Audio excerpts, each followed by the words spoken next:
Why was America so involved in Vietnam? Because they wanted to make sure that communism didn't spread to the United States, and they wanted to take care of it over there. Were you in support or opposition of America's involvement in the Vietnam War, and why? Again, I was in support of the war in Vietnam because, again, I wanted to make sure that the communism didn't leave their shores and come to ours. Did you ever want to participate in combat in Vietnam?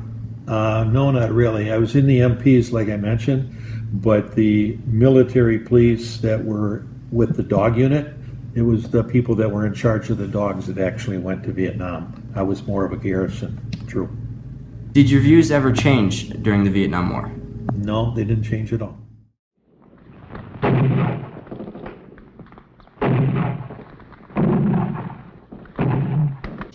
The Vietnam War, a long-lasting violent conflict between the Communist Northern and Democratic Southern Vietnam over the 17th parallel that separated the two counterparts.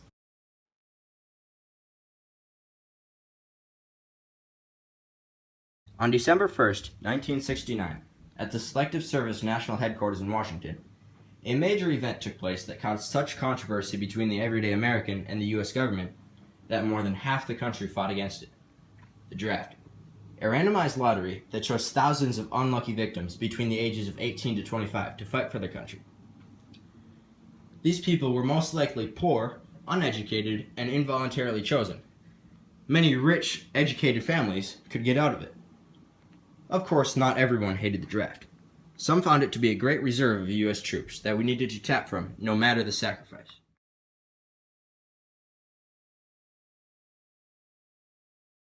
The front lines in Vietnam were fairly inactive until the year 1968. This is when North Vietnam launched the Tet Offensive, an attack by the Viet Cong across the 17th parallel into South Vietnam. This is when the primary fighting began. Over the 20-year span of the Vietnam War, there were over 1 million deaths and over 6% of Vietnam's total land area was destroyed. This was due to the 72 million liters of herbicides and the 13 million tons of bombs dropped. These bombs are found commonly still today. They are highly unstable and can be triggered by simple motions, such as walking by, and have killed over 40,000 people since their original dropping, 20,000 in Laos alone.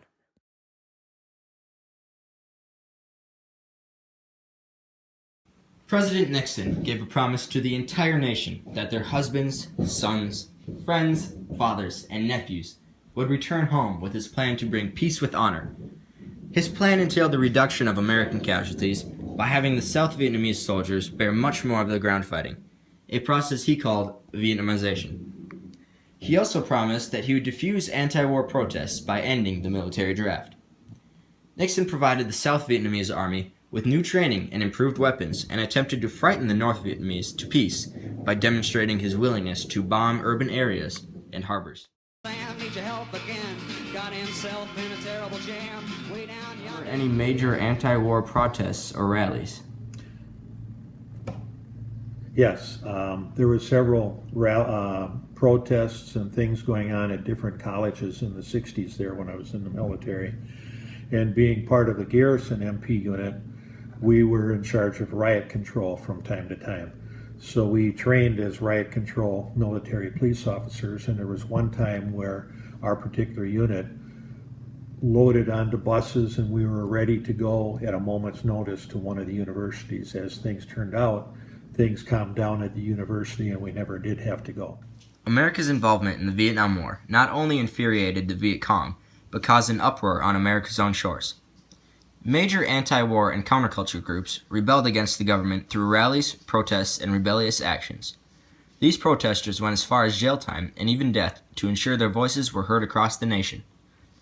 An example of this would be Woodstock in 1969, a major event held with the sole purpose of spreading counterculture thoughts and opinions through music that would have the greatest impact on the youth, and big voices at the time, while expressing the practice of carefree living.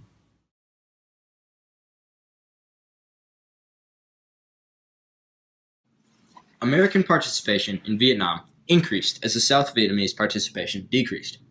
This enraged many people as they thought the South Vietnamese should be playing a much larger part in the protection of their own country.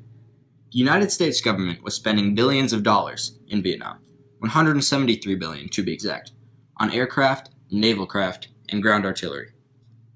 The United States also sent over 2.5 million soldiers to Vietnam to fight for a country that had less than a quarter of the manpower. Over the course of the war, the United States bombed, burned, and killed over 1 million Viet Cong soldiers, but it was not enough, and the opposition to the war in the United States grew so much that Nixon invoked his plan for Vietnamization and began withdrawing troops.